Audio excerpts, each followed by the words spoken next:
کشمیری سارے کے سارے تھے ہندو، مگر بادشاہ ان کا تھا بودھ۔ یہ بودھ کیسے یہاں بادشاہ بن گیا تھا، اس کی تاریخ کا ابھی ہمیں نہ ضرورت ہے نہ اس کا موقع ہے۔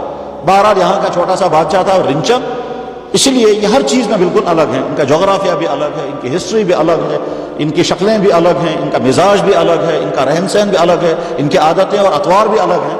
اور اس صورتحال کے اندر یہاں اسلام لے کر کوئی آنے کو تیار بھی نہیں تھا، اور اگر کوئی آتا تھا تو کبھی یہاں کی موسم کی مشکلات کی وجہ سے واپس چلا جاتا تھا، اور کبھی لینگویج کے گیپ کی وجہ سے یہاں بات پہنچ نہیں پاتی تھی، اور اس لیے صدیوں تک اسلام کی دولت یہاں نہیں آ سکی۔ کئی سو سال ہو چکے تھے پورے ہندوستان میں اسلام کا سورج، اسلام کا نور پھیلا ہوا تھا، مگر کشمیر محروم تھا۔ یہاں وہی کفر تھا، یہ شرک تھا، ظلم تھا، خرابیاں تھیں، اور ایسی خرابیاں تھیں کہ خرابیوں کے طوفان میں اللہ کی طرف سے یہاں عذاب بھی بہت آئے۔ ان عذابوں میں سے ایک بڑا خطرناک عذاب رہا ہے کہ یہ جو جھیل وولر ہے، جس کو کہتے ہیں کشمیر کی بر صغیر کی سب سے بڑی جھیل، ایشیا کی سب سے بڑی جھیل، جھیل وولر ہے۔ یہ جھیل نہیں، اصل میں شہر تھا، اور چونکہ بہت زیادہ گناہ گاریاں وہاں ہوتی تھی اور کھلم کھلا ہوتی تھی، تو اس لیے اللہ کی طرف سے سزا آئی، عذاب آیا۔ ایک زلزلے میں زمین پھٹی، نیچے سے پانی آیا، اور اس پانی میں وہ شہر ڈبو دیا گیا، اور وہ شہر جو ہے وہ نیست و نابود ہو گیا۔ شہر کا نام تھا سندھ مت نگر، اس کا نام و نشان بھی ختم ہو گیا، اور پھر وہاں نیچے سے پانی نکل آیا، اس پانی ہی کا نام جھیل وولر ہے۔ اس زمانے میں چائنا نہیں تھا، اس کو کہتے تھے مشرقی ترکستان، وہاں سے یہ عبد الرحمن بلبل سفر کر کے آئے ہیں۔ یہ نہیں معلوم ہے کہ ان کو کوئی بشارت دی گئی، یہ نہیں معلوم ہے ان کو کوئی حکم دیا گیا، کیا بات ہوئی ہے۔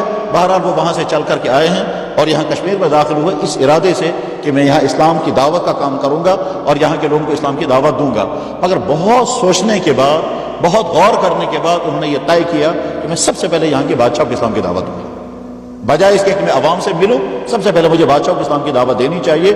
چنانچہ عبد الرحمن بلبل رحمہ اللہ تعالیٰ بڑی دعاؤں کے بعد مشکلات کا سفر برداشت کر کے پہنچے ہیں یہاں دریا جہلم کے کنارے تک، اور معلوم کیا کہ یہ بادشاہ کہاں رہتا ہے۔ پتہ چلا کہ فلاں جگہ پر اس کا محل ہے، بادشاہ کا نام تھا رنچن، پورا نام اس کا تھا رگیال بود رنچن، یہ بدھ مذہب کا تھا۔ یہ اس زمانے کشمیری سارے کے سارے تھے ہندو، مگر بادشاہ ان کا تھا بودھ۔ عبد الرحمن بلبل رحمہ اللہ تعالیٰ نے دعائیں کی، اور دعائیں کرنے کے بعد پھر فجر کی اذان کا وقت ہو گیا تو انہیں اذان پڑھی۔ پاس میں رنچن کا محل تھا۔ عجیب اتفاق یہ ہے کہ وہ پوری رات رنچن تڑپتا رہا، بے قراری تھی، اسے نیند نہیں آ رہی تھی، اور ادھر سے کئی ساری پریشانیاں بھی تھی اسے، کیونکہ یہاں کے عوام جو ہے وہ ہندو ہیں، اور وہ ہندو اس بادشاہ کو قبول کرنے کو تیار نہیں تھے۔ اسے ڈر تھا کہ میری حکومت کا تختہ نہ اڑ جائے، اور اصلی بادشاہ اگر کشتار سے واپس آ گیا تو پھر میں شاید ٹک نہیں سکوں گا۔ یہ مختلف قسم کے ٹینشن اسے تھے، اور ادھر سے وہ جو دعائیں وہاں ہو رہی تھی وہ دعائیں اس کو چین نہیں رہنے دے رہی تھی، اس لیے وہ ساری رات تڑپتا رہا۔ اب جب صبح کے قریب کا وقت تھا، نیند اسے نہیں آئی تھی، وہ پریشان تھا، تو ادھر سے آواز آئی، وہ اذان کی آواز تھی۔ یہ سنتا رہا کہ یہ اذان کی آواز، یہ تو میں نے آج تک آواز سنی نہیں۔ اس نے بھجن سنے ہوں گے، بدھوں کے بھجن، ہندوؤں کے بھجن، یہ تو سنے تھے، لیکن یہ والا سٹائل، یہ والی آواز اس نے کہیں نہیں سنی تھی۔ وہ بادشاہ رنچن اپنے دربار کے تمام لوگوں کے ساتھ اسلام میں داخل ہو گیا اور کلمہ شہادت پڑھ لیا، اور جب ظہر کی اذان کا وقت آ گیا تو اسی محل کے اندر اذان پڑھی گئی۔ یہ تاریخ عجیب واقعہ، براہ راست اسلام کو دعوت بادشاہ کو دی جا رہی ہے۔ اس کے بعد بادشاہ نے حکومت کے اونچے عہدوں کے جتنے لوگ تھے سب کو جمع کیا کہ ان کو بھی اسلام سناؤ۔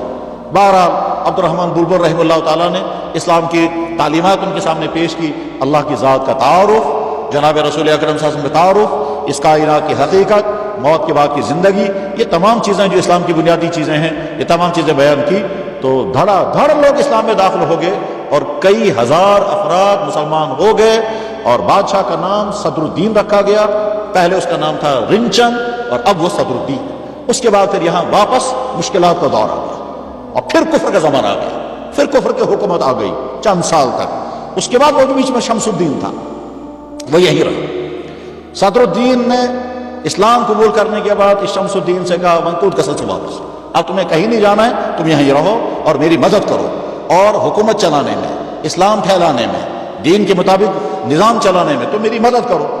مگر چونکہ عبد الرحمن بلبل رحمہ اللہ تعالیٰ کی وفات ہو گئی تھی، اس لیے اسلام کون سکھائے گا ان کو؟ مسلمان تو بن گئے یہ، لیکن اسلام سکھانے والا کوئی نہیں، نہ نماز، نہ روزہ، نہ زکوٰۃ، نہ نکاح، نہ طلاق، یہ ساری چیزیں کون سکھاتا ان کو؟